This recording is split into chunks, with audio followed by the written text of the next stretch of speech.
একজন মা তার সন্তানকে বিক্রি করে কিনেছেন মোবাইল, কসমেটিক্স, আরও কি জানো। আবার আরেকজন মা তার দুই সন্তানকে নিজ হাতে খুন করার মতো একটা জঘন্যতম কাজ সেরে ফেলেছেন। মানুষ সৃষ্টির সেরা জীব, আশরাফুল মাখলুকাত। এটা শুনতে ভীষণ অকওয়ার্ড হলেও এটা খুব সত্য যে একজন মানুষের হাত দিয়ে কিন্তু জগতের সব থেকে নিকৃষ্ট কাজগুলো করা হয়। কিন্তু একজন মা যখন তার সন্তানকে মার্ডার করে তিনি প্রমাণ করেন যে মায়ের মতো আপন কেউ না হলেও কিছু কিছু মা আছেন যারা এতটাই প্যারোসিয়াস যে তাদের কাছে তাদের সন্তান পর্যন্ত নিরাপদ না। সম্প্রতি আমাদের দেশে বেশ কয়েকটা আনস্টেবল সিচুয়েশন ক্রিয়েট হয়েছে ডোমেস্টিক ভায়োলেন্স নিয়ে আর কি।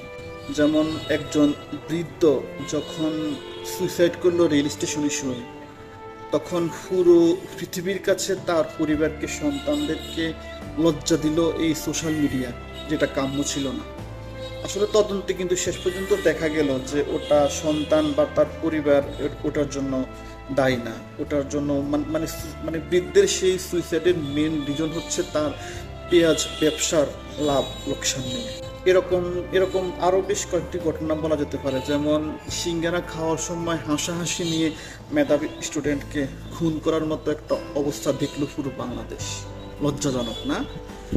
আবার অটোরিকশা থেকে ছিটকে পড়া ওই 6 মাসের বাচ্চাটার লাশটাও শেষ পর্যন্ত খুঁজে পাওয়া গেল।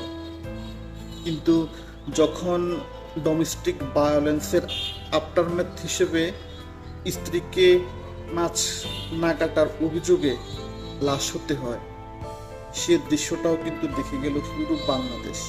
আসলে সৃষ্টির অনাদিকাল থেকে এই আনস্টেবল সিচুয়েশন, এই অস্থির মুহূর্ত বা এই নেক্সটি সিচুয়েশন কিন্তু চলছেই, থামে না।